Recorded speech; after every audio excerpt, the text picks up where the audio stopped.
ṣé ẹ̀yin náà ti rí pé àwọn ọmọ Ọ̀yọ́ ti gbé judgement jáde judgement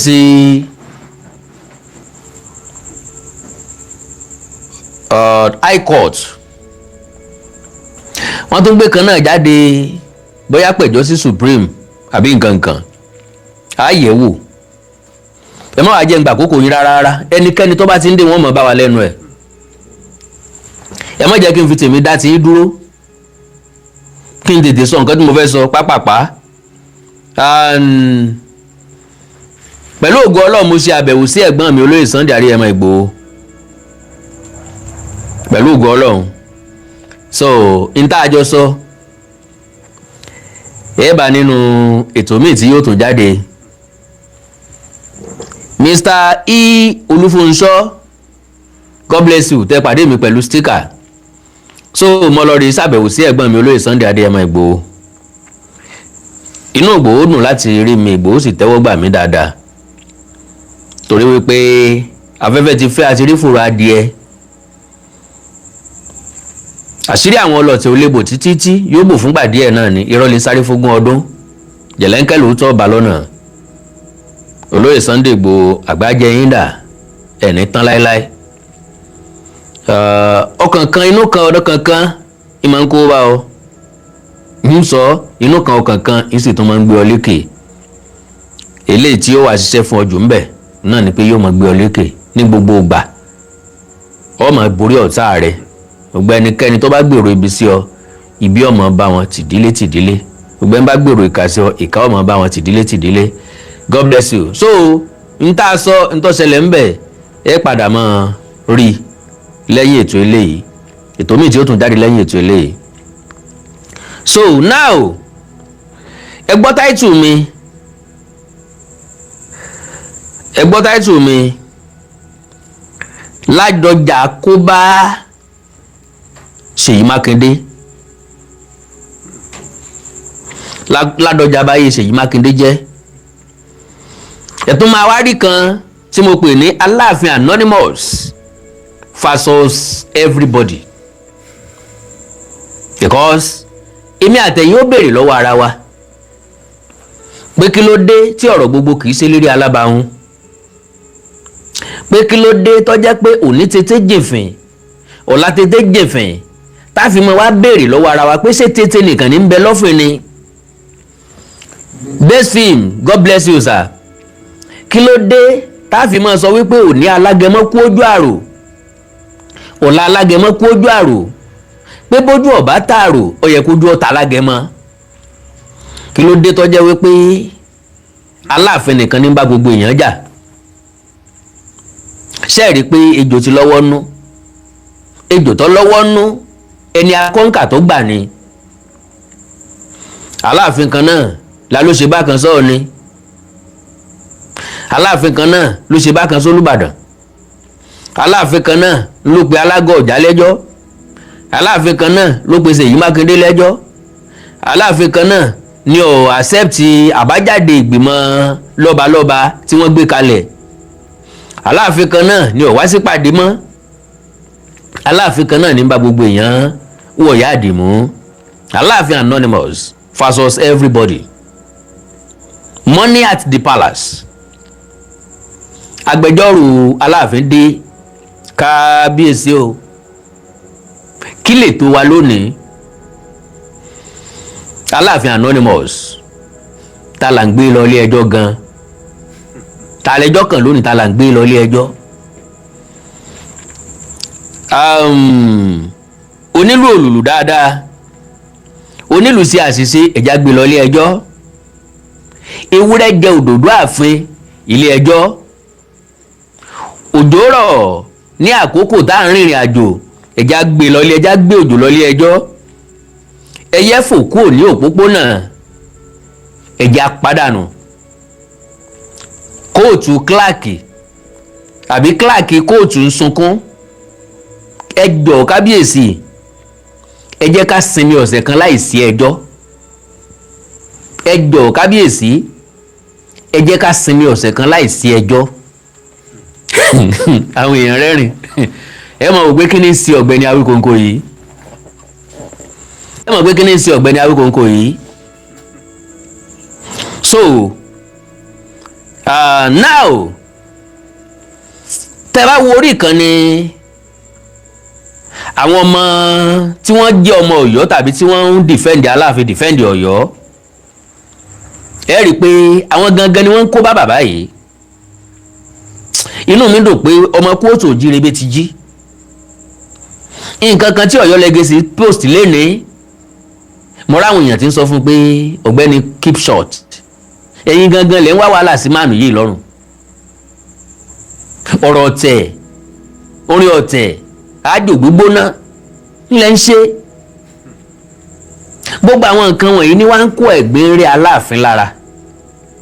Ọba Bímbọ́lá Akeem Owoade kọ́ ni ẹ̀gbin rẹ́ lára. Àpèrè Aláàfin ni tẹ́ ẹ̀ bá mọ̀. Kò dùn mẹ́nì kankan nú, ṣùgbọ́n dandan ni káwa wọ́ ẹ̀ bọ́lẹ̀ fún yín. Ọ̀yọ́ lẹ́ẹ̀ ti sinmi ẹ̀. Gbogbo tí mo gbé wáyé náà Ọ̀yọ́ ló ti wá. Reaction ìṣẹ̀lẹ̀ lèmi react lé lórí.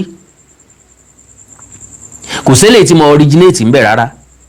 Ntẹ́ ẹ ṣe ni là ń gbé jáde fún yín.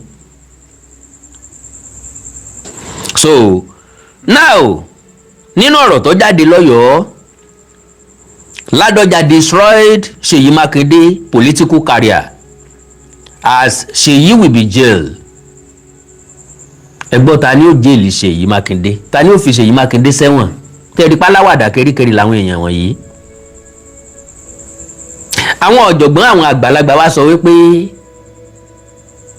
bájá bá ń gbọ́ àlejò, onílé ẹni tó lajá gangan bẹ́ẹ̀ kò pé ká ìdùnnú onílé ni pé ajá ń gbọ́ àlejò.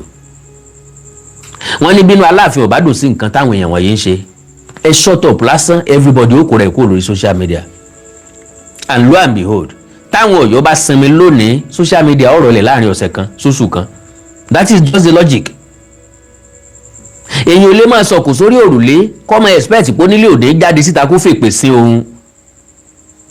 Àwa ṣe bẹ́ẹ̀ ń gba kékeré. Ọ̀tọ̀ ní tálẹ̀ kò mọ orí páànù ni ó bà ní o. Èmi àti ẹ̀ máa kun kò ń tèmi, èmi ò láṣìírí. Bẹ́ẹ̀ tán tẹ́ bá ti sẹ̀mí inú ilé kan, yín máa kun kò sínú ilé yín, ní máa kun kò sórí páànù yín. Ẹ ní lè sùn, ẹni tí ó pè mí lọ́mọ àlè. Ọmọ àlè, ó tún ti dé o.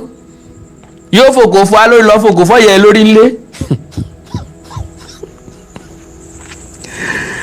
So ẹ bá ti sọ̀kò sórí òrùlé, dandan ni kó gbọ́ tẹnu nílé.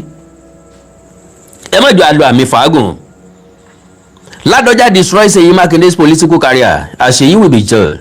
The Oyo State government ought to consider appealing the judgment at the Supreme Court rather than disregarding the court's ruling and facing the ensuing consequences. Ṣélé ẹjọ́ tó ga jùlọ ti dájọ́ ni. Kí ló dé tí wọ́n mú ẹjọ́ tí ò jọra wọn mọ́ra wọn? So, similarly, any individual purporting to be crowned as Alagoja should be prepared to face legal repercussion. Kí ló ṣẹlẹ̀ gangan? Lórí àjọba. Kí ló le tó bẹ́ẹ̀ gangan pẹ̀lú Ọ̀yọ́? Ẹjá ti bí ìsánákì èso ògùn. Ọ̀yọ́ ni mo dá yẹ́kẹ́. Tó bá jẹ́ pé Ọ̀yọ́ Àtìbà ìlú nílẹ̀ tó wá gbàlejò bí Alágọ̀ ṣe gbà wọ́n lálejò, wọ́n sì lé wọn kó ń bẹ̀ yẹn o. Tó bá wá jẹ́ pé Ọ̀yọ́ Àtìbà ló gba Ọ̀yọ́ Ọmọdékẹ́ lálejò bí Ilé Ifẹ̀ ṣe gbà wá lálejò, Ọ̀yọ́ máa mú Mọdákẹ́kẹ́ sìn ní dọ́là. Ẹjá ti bí ìsánákì èso ògùn.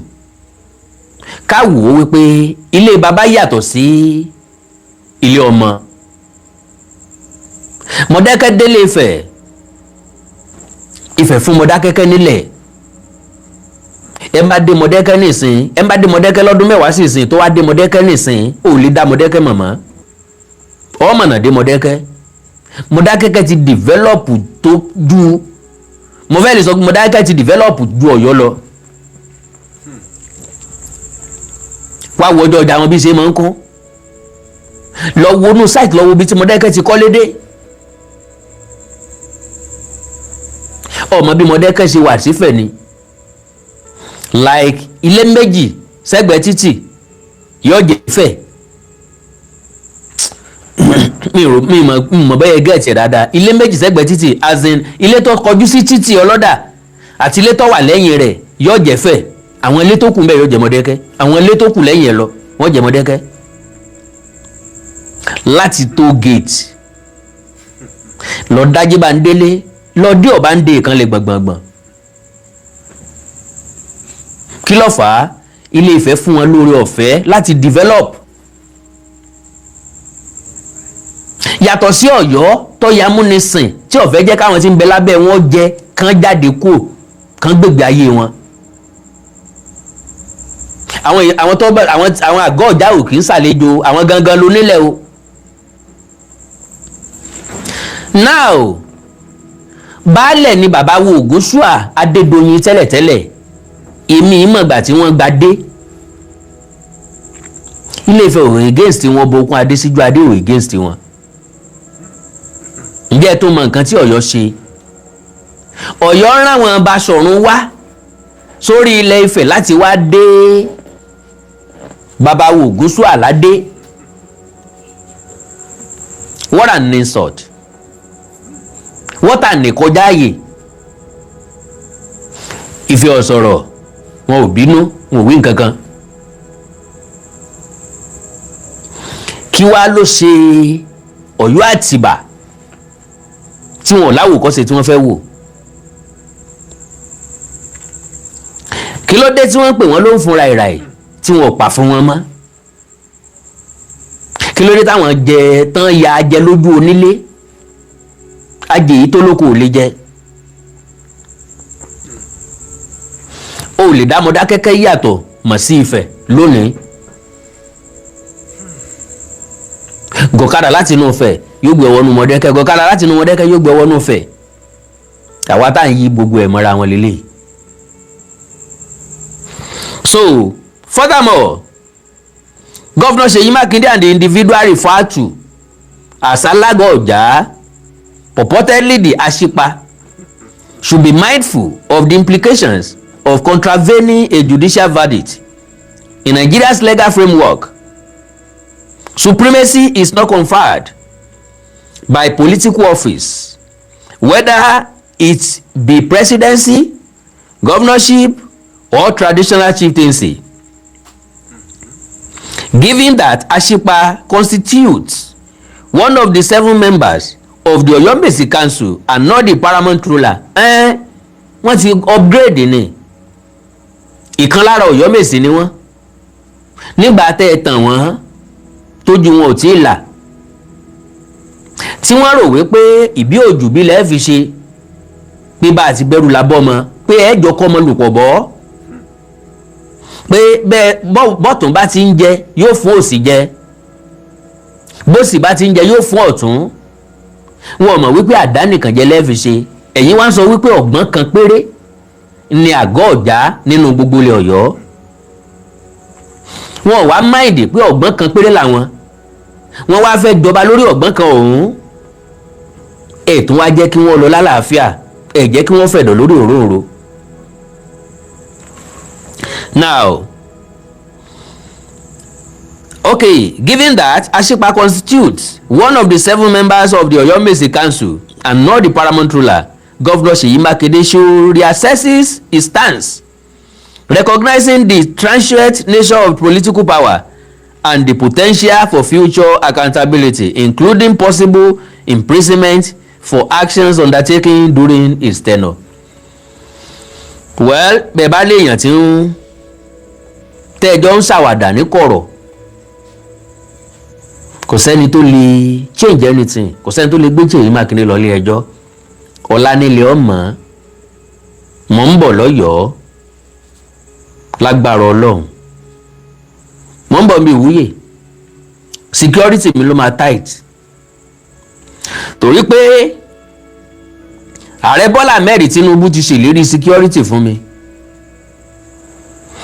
Àwọn ọmọ ogun ilẹ̀, ọmọ ogun ojú òfurufú, armor tank, armor car, armor bike, gbogbo wọn ni yóò tẹ̀lé mi lọ́la wá sí Olifed Baptist High School lọ́yọ̀ọ́. ẹ ń bá tó bẹ́ẹ̀ kọ́ wá fèsì mi bẹ́ẹ̀.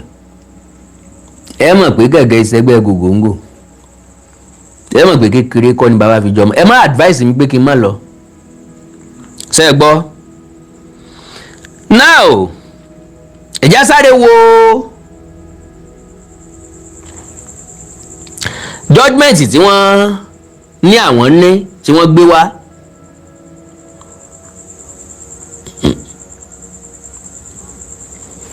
ẹ̀já sáré wo. Now, in the High Court of Justice, Oyo State of Nigeria, in the Oyo Judicial, Mr. Deyemi Bangbala, God bless you, sir. Bangbade, God bless you, sir. Ta ló sọ pé kí n má lọ sọ́yọ́? Mo ní security ń bẹ ńlẹ̀. Àwọn ọdẹ máa tẹ̀lé mi, vigilante, Àmọ̀tẹ́kùn, wọ́n tẹ̀lé mi lọ.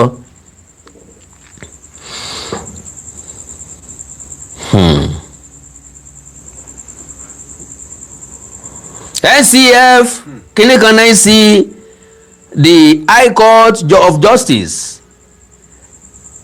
Justice Akinola, this Tuesday, the 11th day of July 2007, threat number plaintiff, okay, between His Royal Majesty, nbi tọ́lọ́run tó ti mú Ọ̀yọ́ nù, àti Royal Majesty ní Alaafin ń jẹ́. Níbo lẹ ti wá rí Imperial Majesty? Ẹ ti tàn wá gan o, ẹ ti fún alẹ́ ìrí jẹ gan o.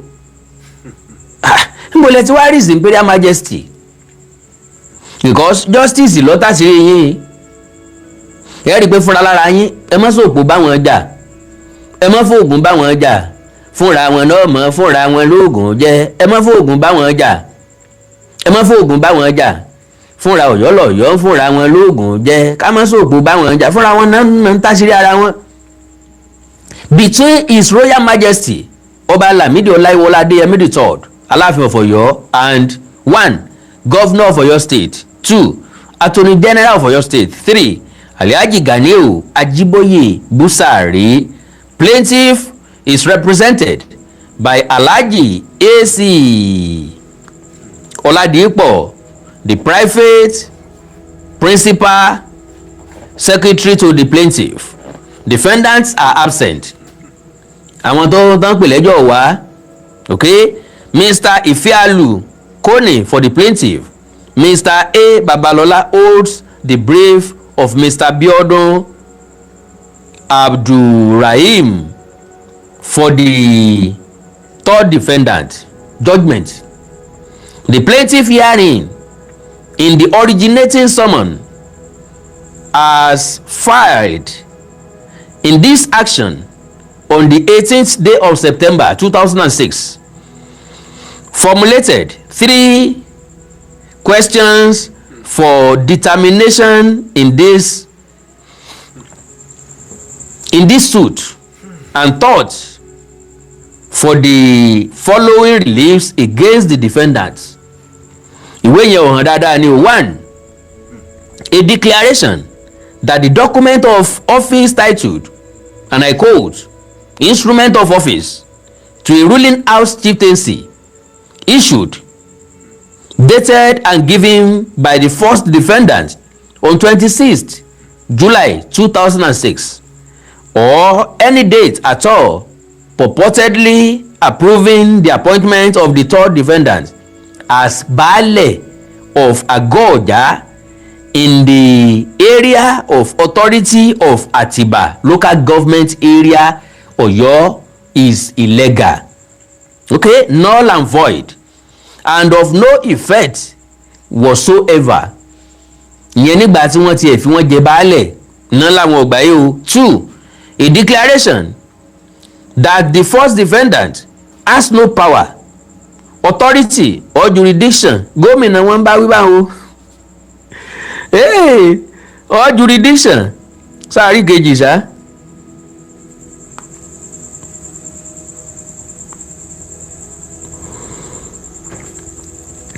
So now kọ́lọ́wọ́ ṣàánú wa ntí wọ́n ń gbìyànjú àti sọ ò ní pé gómìnà ò ní ẹ̀tọ́ láti tún èrò tiẹ̀ pa tàbí láti fi yàn kankan jẹ ọba ṣùgbọ́n bí tí wọ́n fi ṣe mistake rèé ò ní pé this same governor náà ló fi Aláàfin jẹ okay now ọ̀pọ̀lọpọ̀ béèrè tá ń gbìyànjú àti béèrè lọ́wọ́ wọn òun náà ni pé kí lọ̀bọ fi sorí tí náà kí ò ṣe wáyé tí wọn ò jẹ́ kí ẹni tí ó joyè ẹ rí bàbá wa ti múra ọba jíjẹ ìkan nínú àwọn Ọ̀yọ́mèsì save date coronation day 13 Friday February 2026 address Holy Faith Baptist School Oyo Town time 10 a.m.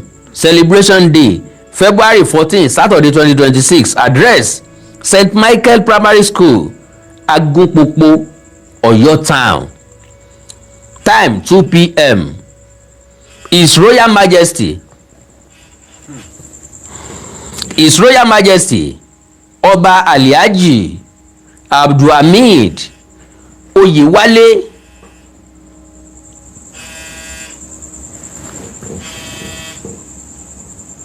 sorry o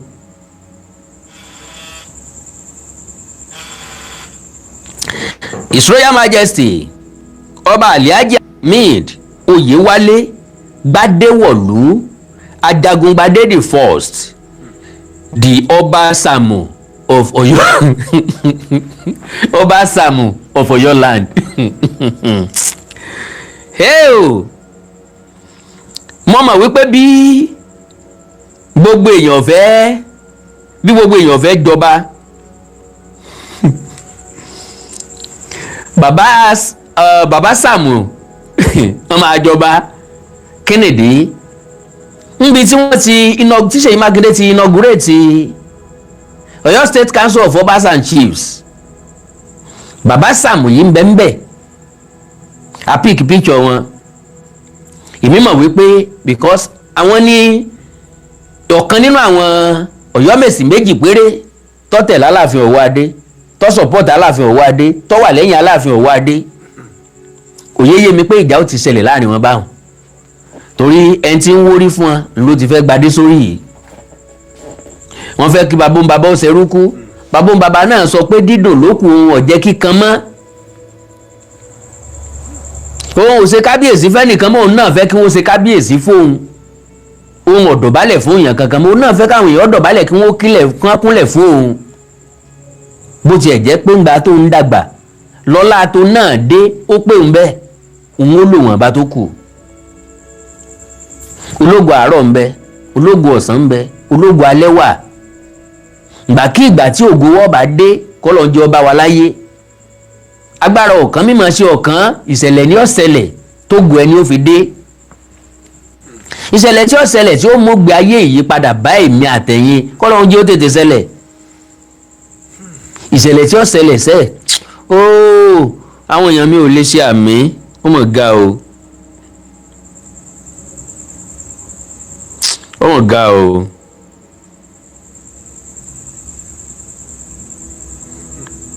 now ọ̀rọ̀ pọ̀ lórí Ọ̀yọ́ now ìkan náà tún lélẹ́yìí tí Ọ̀yọ́ Legacy gbé jáde ó ní it tries to deny the fact that it is not indigenous of Yoruba narrate the greatness of Ọ̀yọ́ with the English word empire. It is the job of the Europeans and professional historians to write it as such. Bọ́n bá wá pè ní empire gan, kí ni Dáúdà yín fẹ́ dà gan, kí ló wá ṣẹ́kù gan tó fi jẹ́ pé inú yín ń dùn sí empire. Ọ̀yọ́ was an olú ìlú àwọn wo, kì í ṣe olú ìlú Ìbàdàn ṣá, kì í ṣe olú ìlú Ẹ̀gbá, kì í ṣe olú ìlú Ìjẹ̀bú, kì í ṣe olú ìlú Èkó, kì í ṣe olú ìlú Ilé-Ifẹ̀, kì í ṣe olú ìlú Èkìtì, kì í ṣe olú ìlú Oǹdó, kì í ṣe olú ìlú Òṣogbo. Olú ìlú bo lọ́yọ́ àti bàtẹ́ wà yìí, olú ìlú ti bo. Ẹ má sọ̀rọ̀ nípa Kàtúngà àbí Ọ̀yọ́ Ilé àbí Ọ̀yọ́ Ọ̀rọ̀ àbí nǹkan mọ́. Àwọn eléyìí ti kú, a ti sin wọ́n, kò sí nǹkan kan bẹ̀ mọ́. Tẹ́ bá dẹ̀ fẹ́ claim ẹ kúrò níbi tí ẹ wà, ẹ rè claim lé yín. Tàbí kẹ́ ẹ láwọn Fúlàní Haúsá kúrò nílọrin, ẹ lé ẹ́míà kúrò, ẹ lọ lé ẹ́míà, ẹ sọ pé ẹ fẹ́ gbalẹ̀ yín, pẹ́yìn náà lẹ́ni ilẹ̀ tẹ́lẹ̀ kó nílé orílẹ̀ kílẹ̀ ọ̀fẹ́. Ọ̀yọ́ was an olú-ìlú. It was so great. I get am before, no be property. Ntẹ́ ní tẹ́lẹ̀ ilé yìí ò kìí ṣe nǹkan ní yín mọ́. It was so great, ògo àná nìyẹn. Ẹni tí ò ní bí lọ ni mò ń tẹ̀ bá tì í. It was so great, it has been featuring as such since any reference from 15th century. From 15th century. Kí ló ṣẹlẹ̀ ń bẹ̀? Kí ló change ní 15th century? Àwọn ìwo ló ṣèjọba ní 15th century? Aláàfin Olúaṣó, Aláàfin Onígbògí, Aláàfin Òfinràn, Aláàfin Egungun Ojú, Ọ̀rọ̀ǹpọ̀tọ̀. Kò sí greatness kan ju pé wọ́n ṣẹ́gun àwọn tí ń ṣẹ́gun wọn lọ. Ogun ọ̀nà ẹ̀dẹ̀ làwọn náà bá lọ.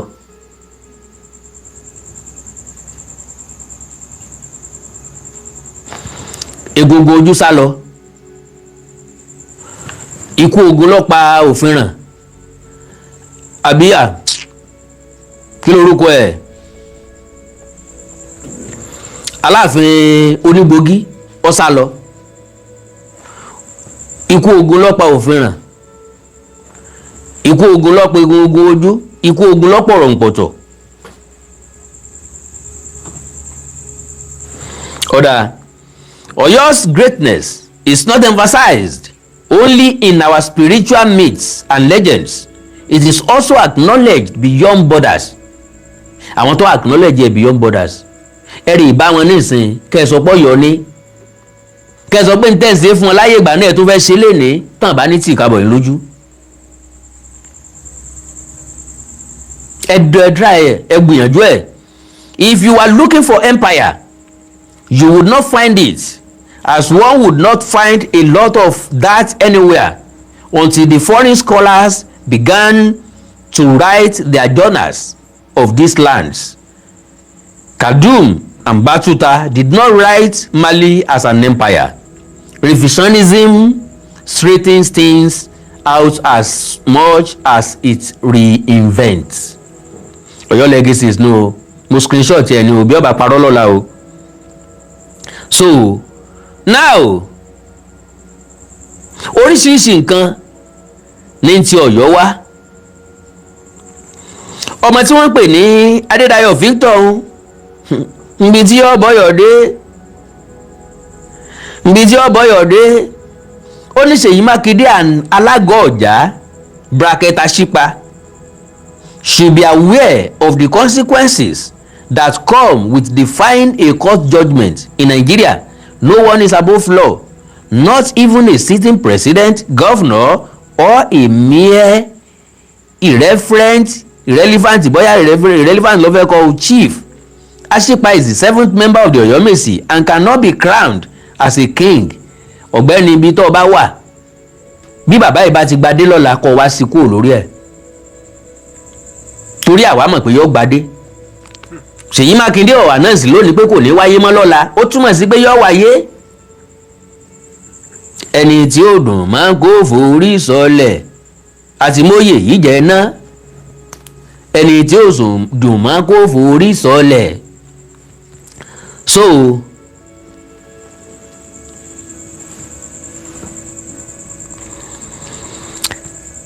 So Ashipa is the 7th member of the Oyomesi and cannot be crowned as a king.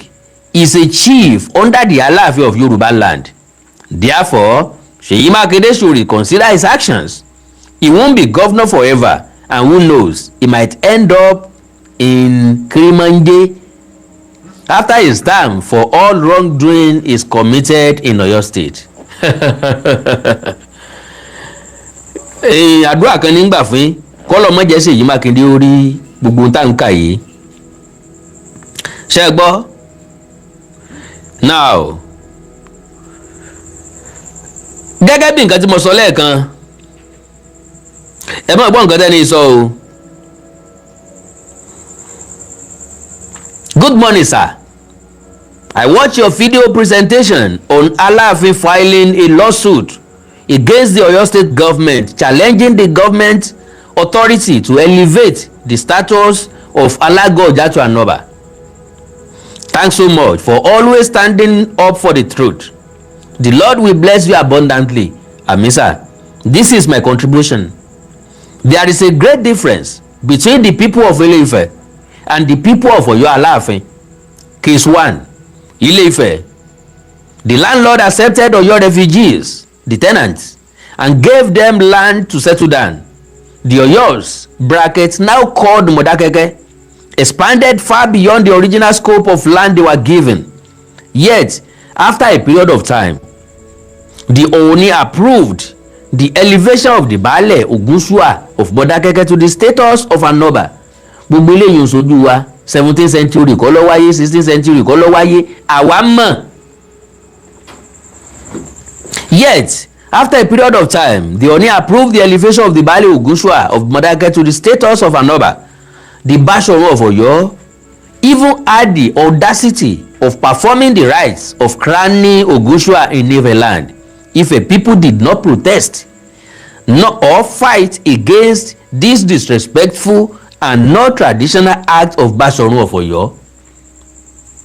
Òun náà ní ń fa wàhálà sọ́yọ́ nísìnyí ní ń dá gbogbo ẹ̀ bá wọn o. Àwọn èèyàn síkà fún mi. Okay, Mr. Asikolaye, God bless you, sir. Mr. Asikolaye, thank you, sir. God bless you, sir. Mr. Ifaniyi Ogunlola, God bless you, sir. Mr. Busayo àbí Madam Busayo Olabumoye, God bless you, ma. God bless you, sir. Mi mọ́. Wallahi mo kàn sọ pé kí n scroll down ni. Mi ní wáyé tí o. Mi ní wáyé tí. God bless you, sir. God bless you, ma. So, now case 2. Agoja the landlord accepted Oyo refugees, the tenants, and gave them land to settle down. The Oyos not only expanded far beyond the original scope of land they were given, but also took control of the whole Agoja land. They transformed the name of Agoja to Agodoyo, later to Oyo Atiba, and to the present Oyo Alaafin. They even relegated their landlord Alagoja to a mere chief under their authority, and they changed the name of Alagoja to the name of Agoja to Isale Oyo.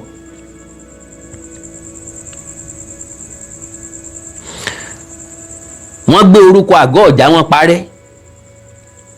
Wọ́n wá sọ wọ́n lórúkọ ń pè wọ́n ní Ìsàlẹ̀ Ọ̀yọ́. Àwọn ará Ìsàlẹ̀ Ọ̀yọ́, àwọn tó wà ní Ìsàlẹ̀ Ọ̀yọ́, wọ́n fẹ́ kí orúkọ Agoja yìí ó parẹ́. Ṣùgbọ́n ló ń jẹ́ kí àwọn akí ó sì kù nínú àwọn ọmọ yẹn. Àwọn eléyìí wá dìde láti promote orúkọ wọn. Wọ́n jàjàjà dọ́dọ̀ ìjọba. Wọ́n gba baálẹ̀. À ń pè wọ́n ní baálẹ̀ Agoja. Legal one. Later wọ́n elevate wọn second class ọba. Òkú kan gbadé, òkú kan ó sì wúyè ní bàbá wa Alaafin àná ni wọ́n gbà fún wọn. Now the government decided to elevate the landlord Alagoja to the status of Anoba to govern the jurisdiction that his tenants, the Oyos, had restricted his people to. ìwọ̀nba àyè kékeré tí wọ́n fún wọn tán pè ní sàlẹ̀ Ọ̀yọ́. Àwọn alágọ̀ ọjà ò bínú, àwọn ọlọ́jà ò bínú, àwọn àgọ́ ọjà ò bínú. Wọ́n wò ó pé kótópó mú ìyàwó ó sàn ju yàrá òfìfo lọ o. Díẹ̀ yìí náà tí wọ́n restrict wa mọ́ kọ́lọ́ ń bá wa fàlùbáríkà sí, ẹja máa ṣe bẹ́ẹ̀ á rí nǹkan kan fílẹ̀ fún ìrandíran wa. Wọ́n wá ní wọ́n tún fẹ́ dé adé ń bẹ̀, ó kọ Aláàfin kọ́ ni wọ́n máa jẹ́, alágọ̀ ọjà òfàgọ̀ ọjà ni wọ́n máa jẹ́. Wàhálà tún dé. Has resisted his people too. Surprisingly, the Alaafin, the head of the tenants, is now challenging the government, claiming that his landlord must not be upgraded to an Oba who will govern Agoja, the land that Oyos are now calling Isale Oyo. What an absurd and ungrateful attitude. Báwa náà ṣe rí nu o. God bless you. Ẹni tó kọ àpilẹ̀kọ ránṣẹ́ sí mi. Mi ò ní wáyé tì. Now, ẹ̀já gbọ́ kínní. Wow. Ẹni ní, if it is Oyo that they give land for Modakeke, they could have not allowed Modakeke to have king. Thank God for Ile-Ife and Oni of Ife. There are many kings in Ile-Ife and its environment that control their own palaces, villages and towns. This is the reason why Oni of Ife is progressing and all kings around Oni of Ife are progressing, despite the fact that Agoja owned the land that historically accommodated Oyo Atiba. After the fall and death of Oyo Empire, Oyo people are still looking the way to suppress Agoja town, not to free themselves from Oyo oppression and cage. God shall free Agoja this time around. Agoja shall be independent from Oyo Atiba this time around. Nta gbìyànjú àti sọ fún àwọn alágọ̀ ọjà àti gbogbo ọmọ ọjà ní pé gbogbo ọmọ káàárọ̀ oòjíire ní bẹ lẹ́yìn yín o. Ẹ lọ fọkàn balẹ̀. Bàbá wa wọ́n gbadé láyọ̀ àtàláfíà, wọn ò ní gbà lásán, wọn ò lò ó nínú ìdẹ̀ra àtàláfíà ara. Lágbára Ọlọ́run tó jẹ́ pé ńgbà tán bá dàgbà dògbó tán lò lé nígbà ọdún láyé, àrọ́mọdọ́mọ wọn ò tún máa jẹ alágọ̀ ọjà àti àgọ́ ọjà. In history, we learned of Oyo Empire that expanded at a senate to most of the present southwest to Benin Republic, called Dahomey by then to Togo. Gbogbo eléyìí ò la gbàgbọ́. Bóò náà ṣe rìn dé Togo. Wàá kò wo wọ́n rìn lọ Dahomey. Nta mọ̀ tó wà established nínú ìtàn ni pé wọ́n jagun Dahomey. Ìdàhomey àwọn àti Dahomey kógun jára wọn. Ńgbà ọwọ́ Dahomey gan ó dùn wọ́n gan, wọ́n kọ lẹ́tà sí gómìnà pé gbà wá, àwọn kìíní ó pa wá tán, Ọ̀yọ́. Ní pẹ́ bọ́ sórí ìtàn. Ẹ sáà ti sọ wá dò pìtàn báyìí. Ní pẹ́ bọ́ sórí ìtàn. So, Togo and to the Photanic region of Ghana, baba ńlá arọ́ ni gbogbo ẹ̀, but the Oyo Empire collapsed. Ńgbà tí ìṣe ẹgbẹ̀mbẹ̀ ní Ghana wà, tí ìṣe ẹgbẹ̀mbẹ̀ ní Togo wà. Gbogbo àwọn èrí tán fún wa jẹ nìyẹn. Kò sí ti jẹ́ bẹ́ẹ̀. Ọ̀yọ́ kan kò dé Ghana, Ọ̀yọ́ kan kò dé Togo. Ọmọ Ọ̀yọ́ lè dé Togo, ọmọ Yorùbá ń dé Togo, ọmọ Yorùbá wà káàkiri orílẹ̀-èdè. Yín ò túmọ̀ sí pé Ọ̀yọ́ ló nílẹ̀ ẹbẹ̀. Ọ̀yọ́ tí ò nílẹ̀ ni ó fún yàn nílẹ̀. So ti wọ́n establish pé Ghana gbógun tọ̀yọ́ rí. Wọ́n wá ṣẹ́gun Ghana. Bó lẹ̀ sí wá nílẹ̀ tó bẹ́ẹ̀, lẹ̀ sí wá nílẹ̀ débẹ̀. And to the Photanic region of Ghana, but the Oyo Empire collapsed in the 19th century in the military turbulence characterized by Yoruba land. The collapse led to population movement from the old Oyo Ile, and some settled in Ibadan, then an Egba settlement. Others wandered further afield and settled in what became Modakeke on the land which belonged to Ile-Ife. The Ife-Modakeke problem arose out of this situation. Modakeke, after many years of paying, refused paying tax on the land called Isakole. bẹ́ẹ̀ni claiming that they are also of Oodua. During the various fights, Modákẹ́kẹ́ once defeated Ife and drove out Ooni, but Ibadan, the instruction of Alaafin, intervened and brought back Ooni, and Ife was protected by the awesome Ibadan warriors for some times. Mo rí nǹkan kan lórí social media, bàbá kan ń bẹ tààtàkò ọ̀sọ̀tàn yẹn, mo ti mọ bàbá yìí tipẹ́tipẹ́, gbogbo nǹkan tí bá ti ń ṣẹlẹ̀ nífẹ̀ẹ́ ni wọ́n ń tààkò, gbogbo láyé ọba okun Adésíjú Adé Olúbùṣe. And maybe there was a time tí mo rí picture àti ọba okun Adésíjú Adé Olúbùṣe nígbà yẹn, màá ti mọ bàbá yìí ó ti tó bí 2011 or 12 nígbà tí Facebook ṣẹ̀ṣẹ̀ bẹ̀rẹ̀ bọ̀ ni. So now Ooni intervened and brought back Ooni, and Ife was protected by the awesome Ibadan warriors for some times. Alaafin believed that Ibadan warriors were his soldiers because Ibadan head starting from Basharun Oluyole always took permission from him before going to any war and always brought war booty for him. Ìyẹn túmọ̀ sí pé láyé ìgbà náà, torí pé Basharun Oluyole Alaafin ló fi jẹ, ìmọ̀ ń jábọ̀ fún Ààrẹ Ọ̀nà Kakanfò Balógun. Only few accepted to be installed as baales. We also learned the British created another problem when they created customary court of appeal and cited it in Oyo Alaafin because Alaafin once had an empire. No appeals ever came from Ife because the court of appeal made Alaafin superior to Ooni. Lọ́nà wo the supremacy fight continued until Osun State was created out of old Oyo State, thus separated Ooni and Alaafin. Was the history considered to solve Ooni and Alaafin supremacy fight?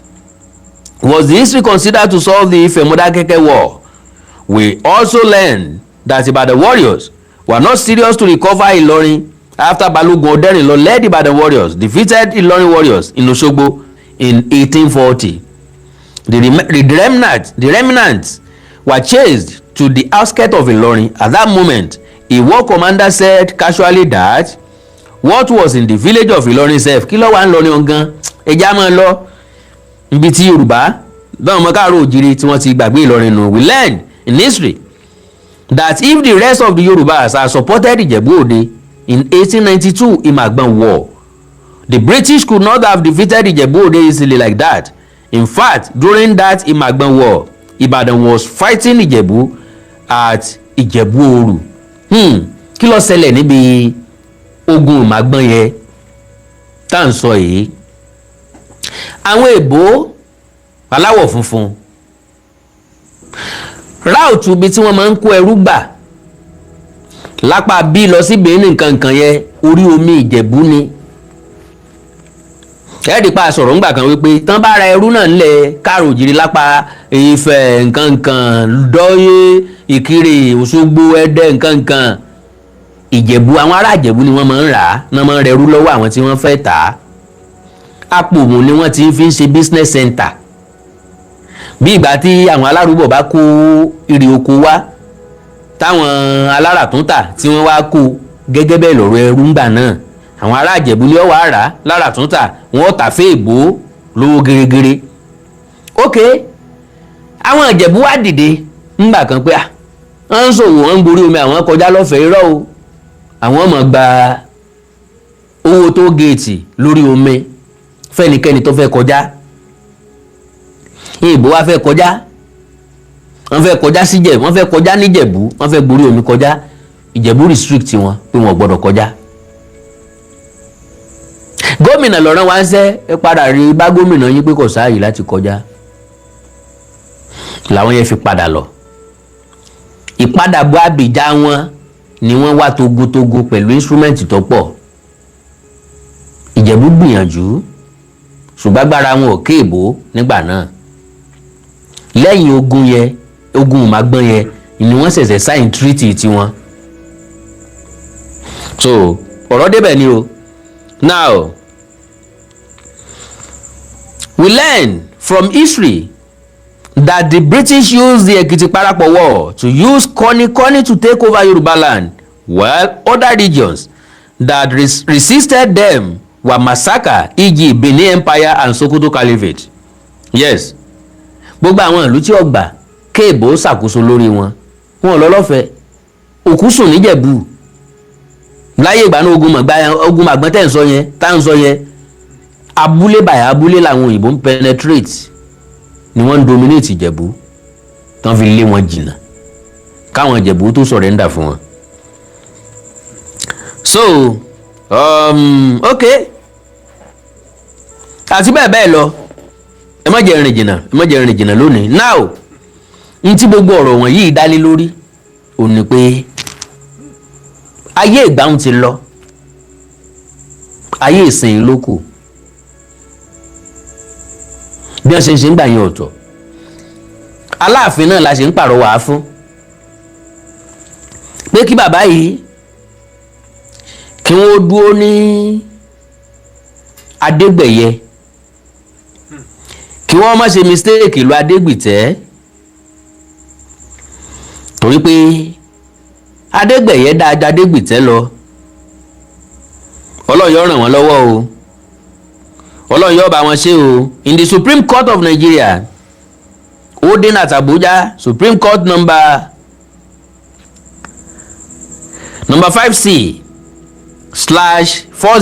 5C/404/2018, Court of Appeal number CA/1/90/2008, High Court suit number HOY/46/2006 between Alhaji Ganiu Ajiboye Busari. Ọ̀yọ́ ló gbé wọn lọ ilé àbí Ọ̀yọ́ ló gbé wọn lọ ilé ẹjọ́, Aláàfin ló gbé wọn lọ ilé ẹjọ́ tẹ́lẹ̀, àti gómìnà àti Alhaji Busari àti Attorney General of Ọ̀yọ́ State. Alhaji Ganiu Busari Ajiboye wọ́n wá appeal. Ṣé mọ̀ pé bàbá yìí náà ló bá wọn drag ẹ̀ lórí ọ̀rọ̀ ikú bàbá Àmọ̀dá Ọlọ́run Òṣèbí, the last Aṣípa of Ọ̀yọ́ láti àgọ́ Ọ̀já. Bàbá yìí náà ló drag ẹ̀ kánà ní supporter ni wọ́n máa win ní kéèsì yẹn o, because wọ́n wà ń bẹ̀ níjọ́ tí wọ́n pa Ṣípa. Orí ló kó àwọn náà yọ, àwọn mẹ́ta wọn lọ níjọ́ náà. Ẹnìkan tán jọ lọ wọ́n sá ilé yun ládàá yánnayànna ó yé nígbà yẹn ṣùgbọ́n padà kú.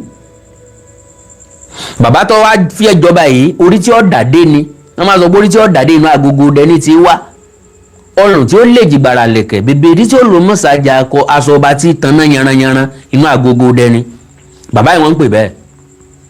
The same time tí wọ́n pa Ṣípa Ọ̀yọ́ olóyè Àmọ̀dá Ọlọ́run Òṣèbí, same time náà bá ti rẹ́yìn bàbá yìí. Ẹgbọ́n jò ní nígbà tí bàbá yìí bá mi sọ̀rọ̀ ta lò ọ̀rọ̀ wọn lórí program bọ́n ṣe rìn báwọn yẹn ṣe wá tàn wọ́n báwọn ṣe jọ lọ bí kò mọ́ táwọn tó fẹ́ pa bá Ṣípa náà táwọn náà tó ń fowó tọrọ ìbá tọrọ fọ́mọ tuntun táwọn náà ń wò wọ́n bí èèyàn gidi wọ́n náà fẹ́ ní farm tán wá fẹ́ ní wọ́n fẹ́ máa sin màálù wọ́n fẹ́ máa sin oríṣiríṣi ẹran wọ́n dẹ̀ fẹ́ ní odò ẹja. Bàbá Ṣípa sọ pé káwọn àbúrò nǹkan lọ wálẹ̀ fún wọn. Bàbá náà bá ní ókè ó ṣeé ṣe kí wọ́n mọ́ máa là tán ẹja jọ lọ. Ná débẹ̀ o, ná ní wòkè kó owó lẹ o, àwòrán rèé o, ẹni tó ní aràn ọ̀sọ́run rèé o. Ntọ́ bá ní tó fẹ́ béèrè lọ́wọ́ rẹ̀ tẹ́ bá jọ dọ́rùn ẹ máa béèrè lọ́wọ́ ara yín. Báwọn yẹn ṣe gbọ́ bẹ́ẹ̀ ẹni tó fẹ́ gbìyànjú àti máa sá lọ wọ́n sá lásàbọ̀lẹ̀ wọ́n rò bó ti kú ni. Bàbá alágọ̀ Ọ̀já yìí àwọn bẹ́ẹ̀nú omi ni wọ́n wẹ̀ dódì kejì ọ̀pá ìbájà wọn náà ojú wọn ni wọ́n ṣe rẹ́yìn ojú wọn ṣe rẹ́yìn Aláàfin àná. Mr. Lateef, God bless you, sir. Thank you. Mr. Olúṣẹ́gun.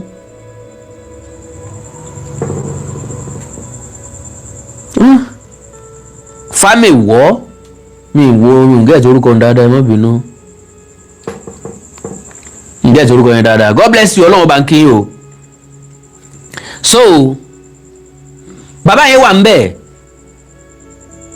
la fi máa ń sọ wípé ojú tó ríbi tí ọ̀fọ́ ó ń dúró dere ni. Mr. Tunde Babs God bless you sir.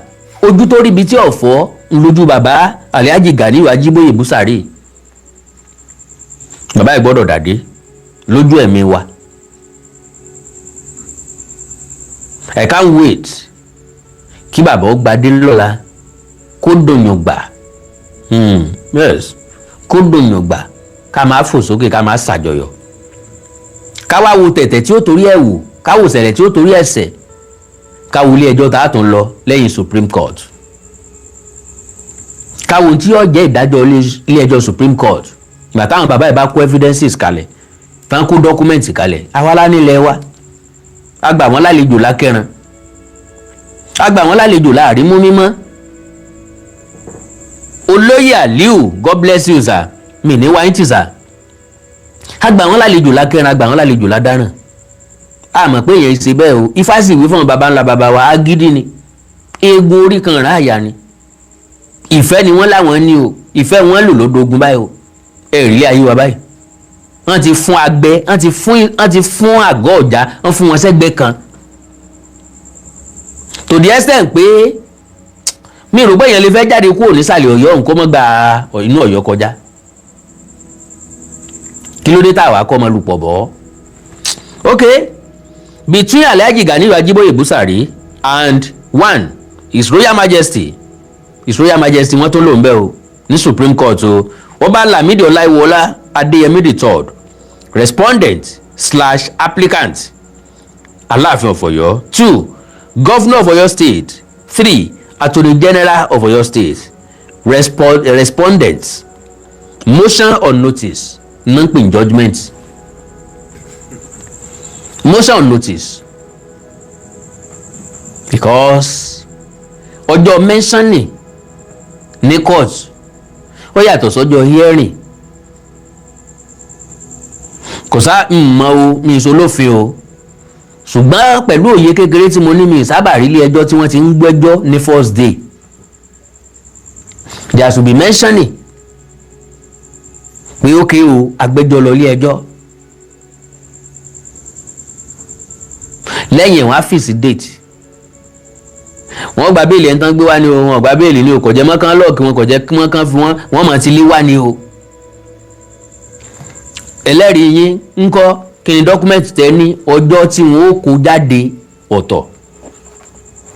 So motion on notice lélẹ́yìí brought pursuant to order 2 rule 2B.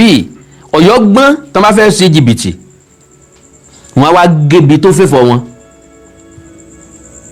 Nǹkan fi ìtàyè sí wọ́n gé ni ẹja kapitan gédé.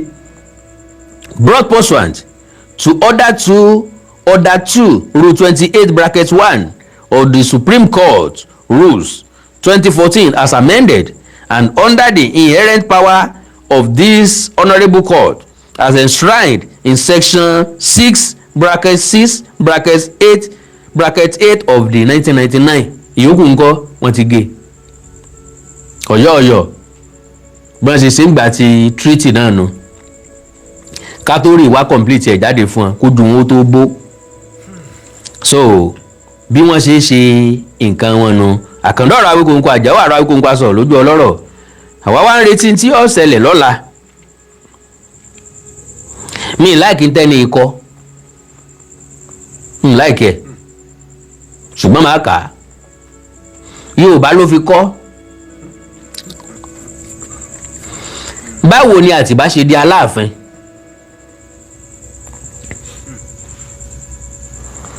Báwo ni Àtìbá ṣe di Aláàfin? Lẹ́yìn tí Ọ̀yọ́ ilé wó tí Aláàfin Olúewu bá ogun Elédùwé lọ. Ọmọ ọba Lágúnadé ni wọ́n yàn wípé kó jẹ Aláàfin. Lágúnadé kọ ìpè yìí ó ní kí wọ́n fi Àtìbá jẹ Aláàfin.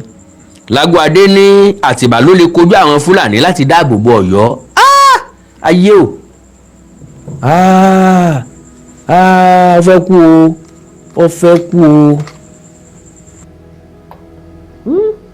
Ẹ bá ń wò ó ṣé kí nìyẹn sì wà ń bẹ̀.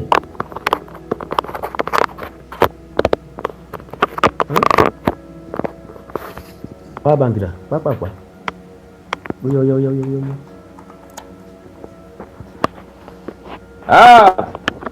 Ayé o.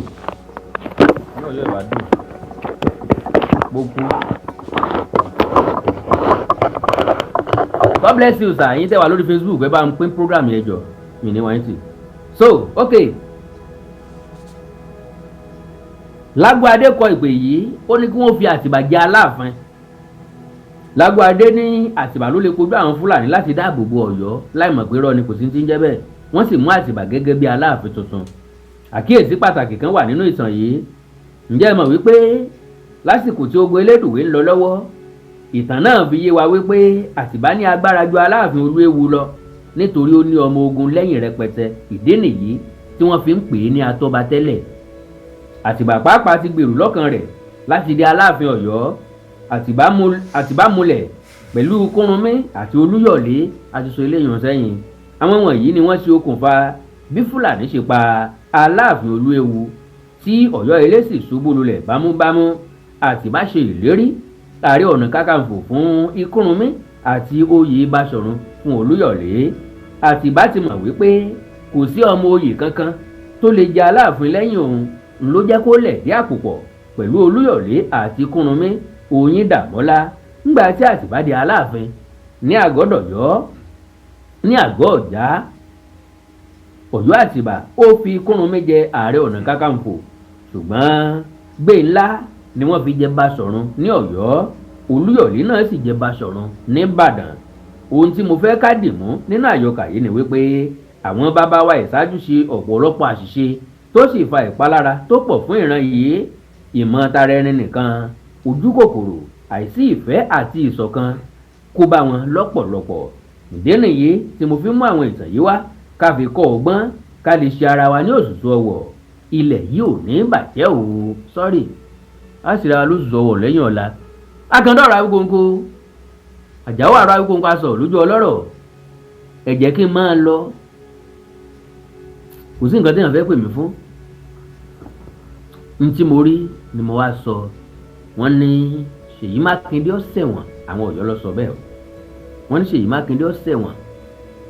Àwa ń wò ó bóyá Ṣèyí Mákindé ó bẹ̀rù kò ní lè fi alága Ọ̀já tuntun jẹ lọ́la. Àwọn ọmọ Ọ̀yọ́ ti sáàsì fóònù. Wọ́n ti sàsì fóònù. Wọ́n ò sàsì fóònù, bátìrì mi ló fẹ́ kú. Na my battery wọ́n pa ẹ̀. Mo sì ti fi agbára power bank gbé. Àwọn èèyàn fẹ́ dá sétò. Ó yá ń gbà náà 091 51 47 9599 0915 147 9599 àti +234. Okay, wọ́n ti ń pè mí bí already. Hello sir. Awikonko baba. Yes sir. Oh yeah. In fact, we know we do come here that place. God bless you sir. Baba, ìfà tó kú táǹgọ̀ tó sọ nínú ọ̀rọ̀ fún òun àgbọ̀ èmi náà gbọ́ yọ ṣọ́ọ̀kì yé. Bẹ́ẹ̀ni. Bàbá ìfà tó kú bàbá Ọlọ́run ti ké ní ìmọ̀ dáadáa. Nígbà tá a lọ ṣe pàfẹ́ mùsùlùmí yìí o. Bẹ́ẹ̀ni, aláàjì ni wọ́n. Tí mo ń lọ nígbà yẹn tá ń lọ fásitì lọ sí èsì òkè ayọ̀ jàbàtà ló wà lọ́dún. Jàbàtà ní ilé òrò. Jàbàtà ní ilé òrò.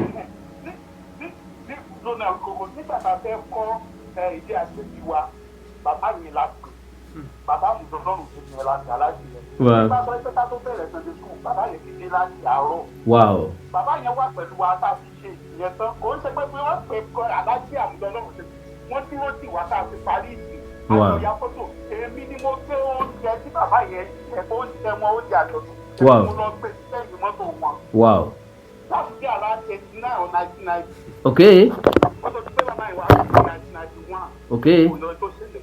Ṣé wàá ní ìpínlẹ̀ tí wọ́n ti bí tí wọ́n lọ?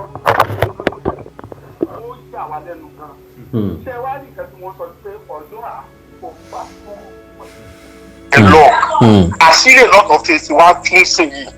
èmi wá fẹ́ béèrè question kan torí à ń sọ Ọ̀yọ́ ní kinní kan bí bọ̀bọ̀ tó ń sọ sórí Ìbàdàn yẹn náà tó ṣe ń sọ. wọ́n fẹ́ béèrè question kan yìí àwọn kò mú kẹ́kẹ́ béèrè nígbà tí wọ́n sọ pé Ọ̀yọ́ empire kí ni ìwúlò Ọ̀yọ́ empire gan for the whole Yorùbá race. kò sí. kí ni kan tó ṣe fún wa because àwa tá a jẹ́ kíní gan náà tún gbógun tì. bẹ́ẹ̀ni. kẹ́ bá mọ̀ kan tó ń ṣe fún àwọn Ẹ̀gbá mo ka sórí kan wọn á lọ sí Ẹ̀gbá wọn á lọ kó àwọn obìnrin wọn. mo ti sọ.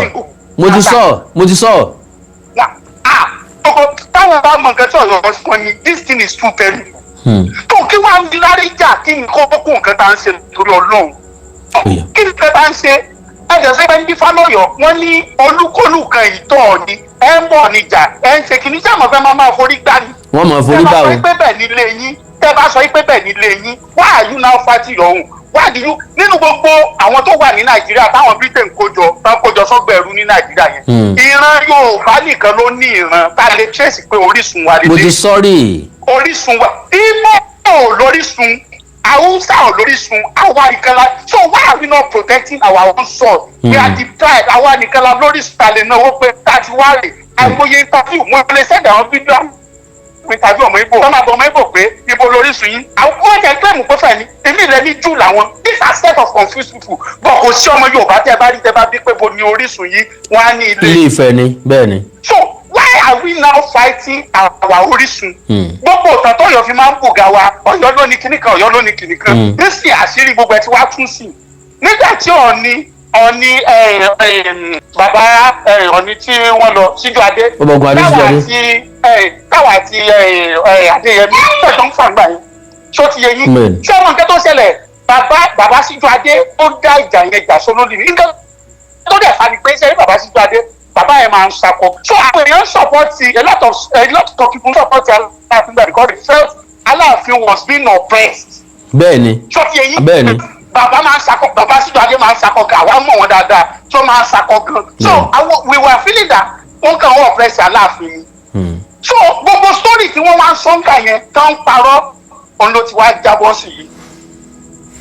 finally Awikonko ṣé níbi táwọn bàbá wa sì ṣe mistake yẹn ẹ wo story kẹtẹ sọ nípa Professor Wande Abímbọ́lá ó dẹ̀ dùn fún bàbá yẹn náà pẹ̀lú ọ̀rọ̀ fatán lọ sọ tán sọ wípé Ifẹ̀ san ìsákọ́lẹ̀ fún Ọ̀yọ́ bẹ́ẹ̀ ni. ṣé ẹ mọ̀ pé tẹ́ ẹ bá jáde tẹ́ ẹ bá tún ọ̀rọ̀ yẹn sọ ṣé ẹ mọ̀ pé ó ti dọ̀tọ́ mọ́ wa lọ́wọ́ bẹ́ẹ̀ ni o abẹ́mọ̀ bẹ́ẹ̀ ni.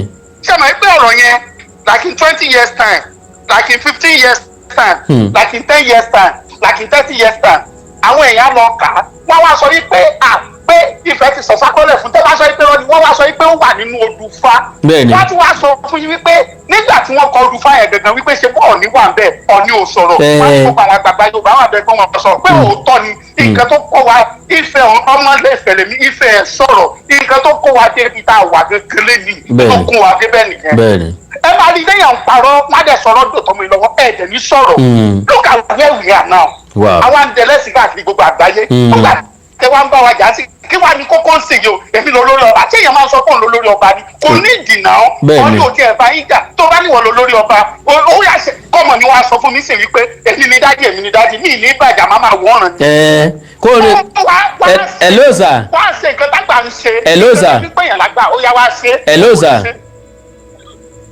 yes sir. tọmọ mi bá sọ wípé òun ni bàbá màá ní kó náà fowó jẹ lẹ́nu ilé fódìdí oṣù mẹ́ta. àní mo ti ń sọ sẹ nǹkan tá fi ń ṣe àgbà tá fi ń ṣe bàbá ìwọ wá ṣe kó ló gbìyànjú sọ̀rọ̀ ja ọ̀nà káàkiri nínú gbogbo wàhálà tó wà nílẹ̀ Yorùbá ẹ jẹ́ fẹ́ gbá bọ̀dì fún wa brother mi. God bless you baba mi ní wáyé tí o ó dàbọ̀. wow 0915 1479599 0915 1479599 okay.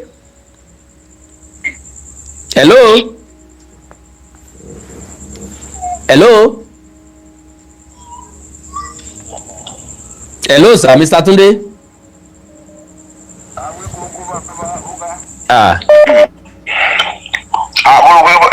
mo sáré tàbí máa rí jẹ́rá dájú nù. ok èmi tí ń lọ tèmi nù ẹ̀gbọ́n mi kan náà dẹ̀ sọ bẹ́ẹ̀ o ó ní kí n máa fa àyílẹ̀ fáwọn èèyàn kan kọ̀. Ọlọ́run bá wa ṣe àwọn alálẹ̀ rescue fún yẹn kò jẹ́ kó kú. bẹ́ẹ̀ ni o. àwọn èèyàn náà báwọn èèyàn lè máa yọ wọ́n lè máa yọ fáwọn bátìrì. irọ́ ni sábàbí lélẹ́yìn. Àti ẹ̀fín wọn lẹ̀ tó bá bẹ́ẹ̀ jomu kan máa jomu àmọ́ máa pọ́ọ̀pù ẹ̀ sí. God bless you baba. wọ́n ti jomu àmọ́ máa pọ́ọ̀pù mí sí. God bless you baba. Number 1 ẹjọ́ ẹjẹ́ kí n kọ́kọ́ lórí program yìí kí n fi congratulate bàbá alákọ̀ọ́jà. ok sir. nínú fún ayẹyẹ tó ń bọ̀ lọ́la. bẹ́ẹ̀ni. lágbára lọ́mọdé kí àwọn gbogbo ire tó bá wọn yẹn ire náà máa gun kìsì ní. àmín. wọ́n from class 2 ọba àwọn náà adáde first class ọba.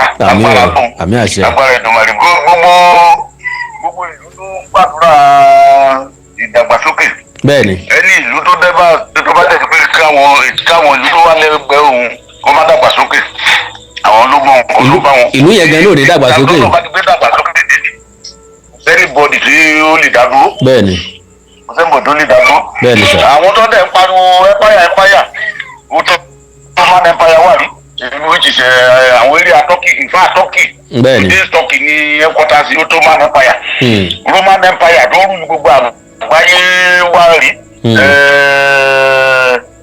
at least ilé tó ti recently British Empire tó ti colonize wa ìtìjú ò jẹ́ kó lo nfa gbogbo tí bá rí ọ̀nà kí n lò láti bá bàbá wa olórí aládé gbogbo láti bá wọn sọ̀rọ̀ wọ́n gbọ́dọ̀ yọ ìpẹ́rẹ́ àpò lórúkọ wọn. okay. because ìpẹ́rẹ́ yẹn tó ní gbogbo ìmọ̀rírì tí àwọn ọba wa fi lo ìpẹ́rẹ́ it is a disgrace. Interil ni imperial mi interil that is ṣe òyìnbó yẹn yé wa gẹ́gẹ́ bí ọ̀jọ̀gbọ́n mọ́ṣọ̀wọ́ tún ṣe ṣàlàyé ọ̀rọ̀ yẹn imperial pé àwọn tó lo òyìnbó àwọn òyìnbó tó ń lo imperial fi describe ọ̀pọ̀ àwọn sáàrí wọn darí tó ń lórí they don't use it because wọ́n mọ̀ pé disgrace ni. Ẹni ọba tó bá pè ní imperial majesty you are telling the entire world koko you were an oppressor you were a usurper you were a bandit that you were a rogue king. Ìwọ́n ló sọ fún the entire world ni. Gbogbo àwọn ọba gbọ́dọ̀ àwọn ọdún tó sì náà ṣẹ̀ṣẹ̀ bí àwọn Nàìjíríà ti láì tẹ́tù jù. bẹ́ẹ̀ni. láti láì tẹ́tù jù kìíní kan bíi HIV nìkan àwọn tó wà progressive àwọn progressive looking forward they don't have time for all of that. Mr. Tunde. ọ̀rọ̀ tẹ́tù yẹn ló dẹ̀ ọkọ̀ yẹn ló kò tó ṣẹlẹ̀ ní Yorùbá méjì. bẹ́ẹ̀ni sir. tó tẹ̀ tí opportunity tí Alaafin Owoade tó fi fún àgbàrú náà kọ lóhùn. Àgbàrú gbogbo wọn ló sábà aláyàwó ọmọ yóò ju kòkòrò lára wọn pé àgbàrú jẹ bàbá ọba yóò tún ní. bẹ́ẹ̀ni. orúkọ gbogbo kan ló ṣe o. bẹ́ẹ̀ni. gbogbo ọlọ́dàràdà tó ṣe lórí social media tó dá jáde bẹ́ẹ̀kẹta ìtàn bẹ́ẹ̀kẹta tó ń ká kó máa sọ bó ṣe wù. máa sọ ebi ò mọ rírì táwọn ọmọ yóò ṣe jókòó kan ronú ara wọn pé wọ́n ti gbogbo fúgàmù Adébàdàn lánàá. ok. ó sọ̀rọ̀ pé kò pé àtọ́gbádé sọ̀rọ̀ tó bá kọ̀ ọ̀rọ̀ ọba wọn pé ó máa ń dùn wọn bí ojú ẹ ọgbẹ́ni. so pàtẹ́yìn náà pé ọ̀rọ̀ ọba yẹn máa ń dùn bí ojú ẹ ọgbẹ́ ẹ̀ ṣe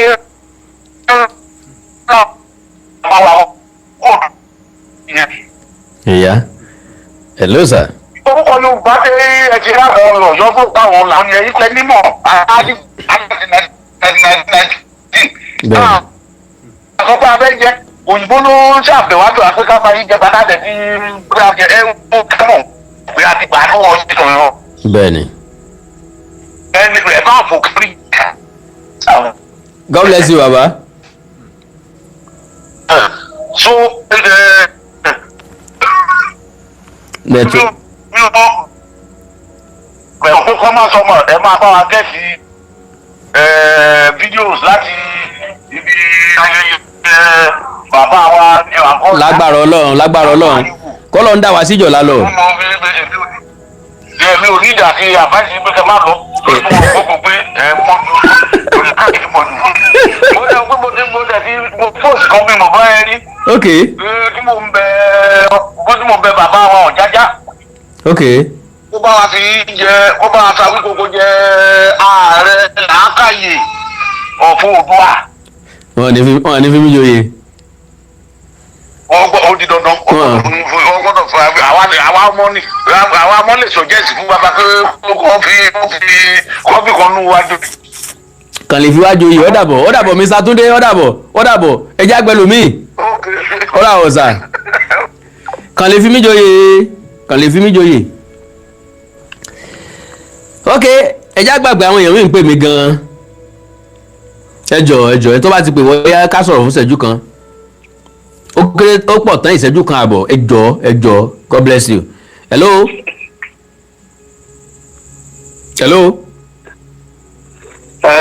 Hello sir o. Hello. Yes sir.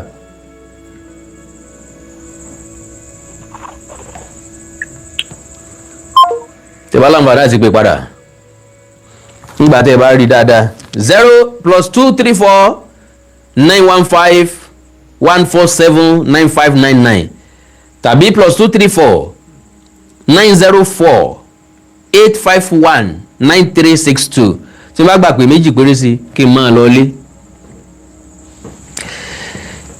ilé tí ń ya akandàmú relé mi o ilé mọ̀ ya ìyẹ̀rú ọ̀kìn mo ti ń lọ dárí àmọ́ mi alákandá ló ń dágbére. Brother and sister ó tún dọ́jọ́ mi rìn o. Hello last caller. Hello. Yes sir. Pápápá. Àkàlẹ́ o Awikonko. Ẹ kálẹ́ sà. Mo náà ọmọ ọ̀yọ́ ò ní sàtìfóònù o. Láíláí wọn lè sàtìfóònù. Ẹ kú ètò náà. Yes sir. Ẹlẹ́dàá nìjọ́ bàjẹ́. Àmín sà. Kí la fẹ́ fi ránṣẹ́ ilé ayé náà? Kò yé mi o. Ìgbà tẹ́bẹ̀ sí ní ka court report yẹn nísìnyí ló wà bẹ́ẹ̀ pé Royal Majesty ló wà bẹ́ẹ̀ kò ń ṣe imperial. Bẹ́ẹ̀ni. Ìwà náà ti wá tàbí wá upgrade wọn sí imperial. Kò yé mi o. Ó jẹ́ kí ọkàn yẹn ó ní ìtìkéyàn mójútó gbogbo nǹkan tó ń wá látọ̀ yọ yìí o. Àti ti High Court àti ti Supreme Court ó ní Royal Majesty ni. Bẹ́ẹ̀ kí ló wá ta ló wá ṣé ìjọ náà ló fún wọn ní ìbẹ́ríà ní tó fi ń lò bẹ́ríà tó wá tìkì. Fúnra wọn náà pìk yẹ. Ta ló fún wọn ní ráǹkì yẹn ó jẹ́ kéèyàn tanná wò díẹ̀. Fúnra wọn náà pìk yẹ. Èmi kọ̀ wò pé yà pé bàbá Aláàfin àná wọ́n kọ̀ fi kìíní yẹn àìtọ́ wọn fún wọn dáwọ́ wú láti gbéra wọn sókè ló pọ̀ jù ní àwọn nǹkan yẹn. Bẹ́ẹ̀ni. That is nǹkan tó fa pọ́blẹ́mù nìyẹn. Bẹ́ẹ̀ni sà. Kò dẹ̀ sẹ́ni tó fẹ́ yẹ̀ wọ́n lọ́wọ́ wò. Kò sẹ́ni tó rò ó. Kò sẹ́ni tó rò ó. God bless you sir. Ẹ ṣé mo dúpẹ́ sir. Àmín o. Yes sir. Ẹnìkan béèrè ń bí pé ṣé Uber ló gbé Ọ̀yọ́ lọ Ghana ni? ń gbé ṣé Uber ni? Àbí Bolt ló gbé adé Togo? Wọ́n sì máa parọ́ tí ò nídìí ọmọ múrọ́ tí ò nídìí lẹ̀. Ọ̀yọ́ ló nílẹ̀ dé Ghana ló nílẹ̀ dé Togo ló nílẹ̀ dé Dahomey. Ìwọ̀n tó jẹ́ ká tó tàṣírí wọn sí. Well, àkàndá ló rọrùn lẹ́nu bíi tejò oníyanṣẹ́ ọlọ́bẹ̀ ṣé o gbogbo ẹ̀yin tẹ́ ẹ bá mi fẹ́ jẹ́ ẹ ṣe ẹ̀kọ́ àìbínú àánú Olódùmarè ò ní fi ń sílẹ̀ o mi ní wáyé tì lágbára Ọlọ́run.